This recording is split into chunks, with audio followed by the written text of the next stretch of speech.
नमस्कार, जनपद न्यूज में आपका स्वागत है। देश दुनिया की तमाम खबरों के साथ मैं हूं हेमेंद्र सिंह। प्रधानमंत्री नरेंद्र मोदी रविवार को बिहार की राजधानी पटना पहुंचे। उन्होंने एनडीए की मेगा संकल्प रैली के अवसर पर कहा कि विरोधी नेता सबूत मांग रहे हैं, ऐसी बयानबाजी कर रहे हैं जिससे पाकिस्तान में तालियां बज रही हैं। साथियों, महामिलावट के घटक सिर्फ अपने स्वार्थ के लिए जीते हैं, उन्हें देश की कोई परवाह नहीं है, न वो देश की परवाह करते हैं। यही सीख हमें उनके इतिहास और उनके वर्तमान से मिली है। साथियों, आप सभी इस बात के साक्षी हैं कि जब हमारे देश की सक्षम सेना आतंक को कुचलने में जुटी है, सीमा के भीतर हो या सीमा पार आतंक के ठिकानों पर प्रहार करने में लगी है, ऐसे समय में देश के भीतर ही कुछ लोग क्या क्या कर रहे हैं। देश की आवाज को, हमारी सेना के हौसलों को बुलंद करने के बजाय वे ऐसी बातें कर रहे हैं जिससे दुश्मनों के चेहरे खिल रहे हैं।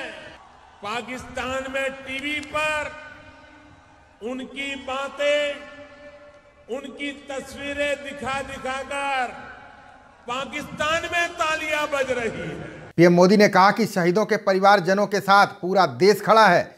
बिहार में एनडीए और केंद्र में भी एनडीए होने की वजह से आज यहां विकास की रफ्तार को नई तेजी मिली है। बिहार को अपराध और भ्रष्टाचार से मुक्त कराने का संकल्प लेकर आप सभी ने मिलकर बिहार को जिस स्थिति से बाहर निकाला, वो प्रशंसनीय है। पीएम मोदी ने पूर्व मुख्यमंत्री लालू प्रसाद यादव पर तंज कसते हुए कहा कि चारे के नाम पर बिहार में क्या क्या हुआ है, ये बिहार के लोग बहुत बेहतर तरह से जानते हैं। चारे के नाम पर क्या क्या हुआ है, ये बिहार के लोग बहुत बेहतर तरीके से जानते हैं। अब बिचौलियों से मुक्त सीधे बैंक खाते में पैसा जमा करने वाली ये प्रभावी योजना एनडीए सरकार ने, आपके इस चौकीदार ने शुरू की है। ये जो लूट खसोट, बेनामी प्रॉपर्टी और बिचौलियों की संस्कृति और बिहार और देश की राजनीति में दशकों से सामान्य हो चुकी थी, इसको बंद करने की हमने हिम्मत दिखाई। प्रधानमंत्री नरेंद्र मोदी ने कहा कि चौकीदार को गाली देने की कंपटीशन चल रही है। गरीब और मध्यम वर्ग के हक और पसीने की कमाई पर जो अपनी दुकानें चला रहे थे, वो अब चौकीदार से परेशान है और इसलिए चौकीदार को गाली देने की कंपटीशन चल रही है। आप आश्वस्त रहिए,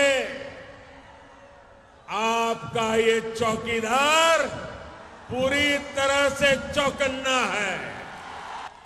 सुरक्षा चाहे गरीब की हो या सुरक्षा देश की, देश पर बुरी नजर करने वालों के सामने आपका ये चौकीदार और हमारे एनडीए गठबंधन दीवार बन करके खड़ा है।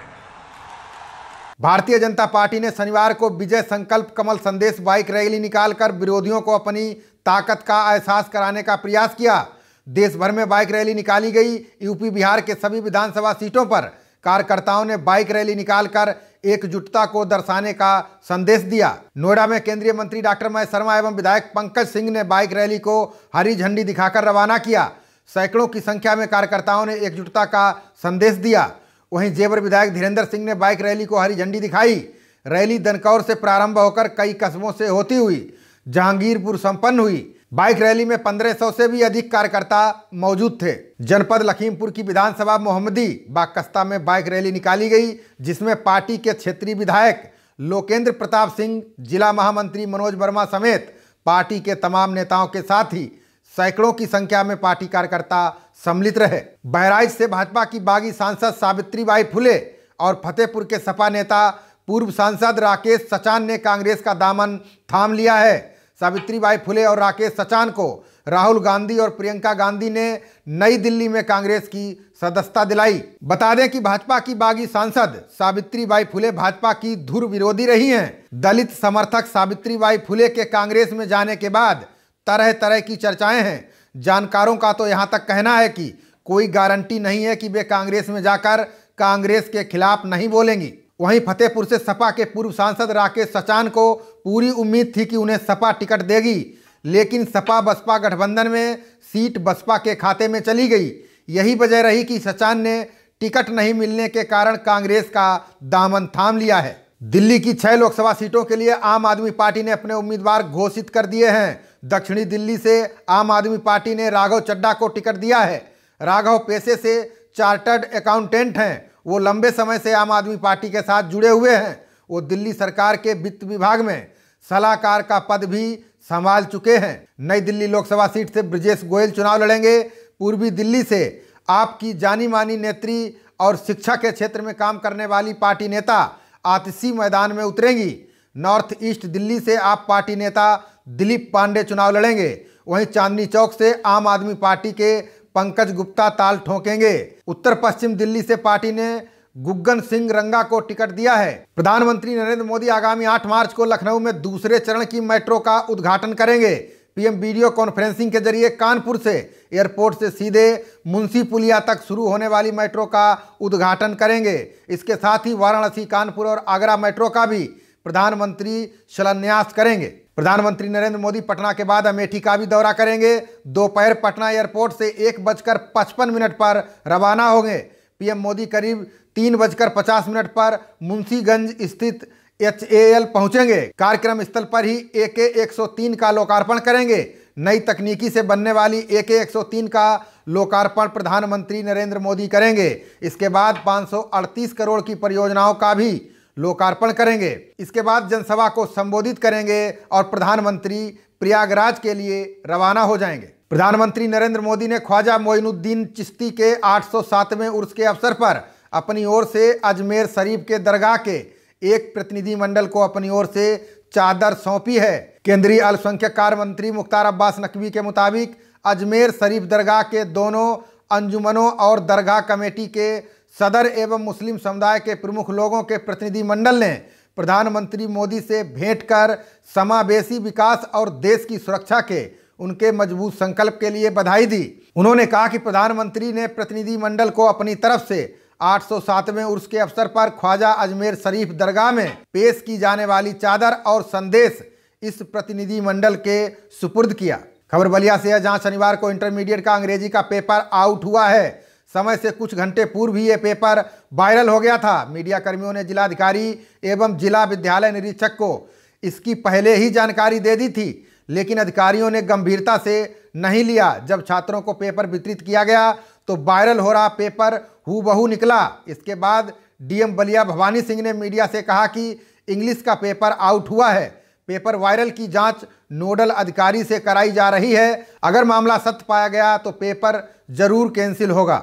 इस संबंध में मेरे पास एक शिकायत आई है, उसकी मैं अभी जांच करा रहा हूं। प्रदेश स्तर से भी जनपद में बोर्ड परीक्षाओं के सुचारू के लिए एक नोडल अधिकारी नामित हुए हैं, तो मैंने उन्हीं को उसकी जांच में लगाया है। स्थानीय जो विभागीय अधिकारी हैं उनसे जांच नहीं कराई जा रही है, और यदि जांच में इस बात की पुष्टि होती है तो निश्चित रूप से हम शासन को और बोर्ड को अवगत कराएंगे कि इस परीक्षा को कैंसिल करने के लिए। अगले वित्तीय वर्ष के बजट में घोषित की गई कन्या सुमंगला योजना के तहत योगी सरकार ने 1 अप्रैल के बाद पैदा होने वाली बेटियों को उनके जन्म से लेकर स्नातक में दाखिला लेने तक सरकार की ओर से 15,000 रुपये की धनराशि देने का फैसला किया है। ये राशि कन्या के नाम पर खोले जाने वाले बैंक खाते में भेजी जाएगी। शनिवार को हुई कैबिनेट बैठक में सरकार ने योजना का लाभ ज़्यादा से ज़्यादा कन्याओं को देने के मकसद से लाभार्थी परिवारों के लिए वार्षिक आय की सीमा को 1,80,000 रुपये से बढ़ाकर 3 लाख रुपये करने का भी निर्णय लिया है। राज्य सरकार के प्रवक्ता व ऊर्जा मंत्री श्रीकांत शर्मा ने बताया कि सरकार की ओर से दी जाने वाली धनराशि 6 किस्तों में दी जाएगी। पहली किस्त में कन्या के जन्म पर 2,000 रुपये मिलेंगे। कन्या की 1 वर्ष आयु पूरी होने पर 1,000 रुपये दिए जाएंगे। उसके कक्षा 1 में दाखिला लेने पर 2,000 रुपये मिलेंगे। वहीं कक्षा 6 में प्रवेश लेने पर उसे 2,000 रुपये दिए जाएंगे। कक्षा 9 में दाखिले पर उसे 3,000 रुपये की राशि दी जाएगी, जबकि स्नातक में प्रवेश लेने पर उसके खाते में 5,000 रुपये भेजे जाएंगे। जनपद लखीमपुर खीरी जिले की लोकसभा सीट सपा बसपा गठबंधन के धौरहरा लोकसभा प्रभारी अरशद सिद्दीकी का रोड शो हुआ, जिसमें करीब 1,000 गाड़ियां शामिल हुई।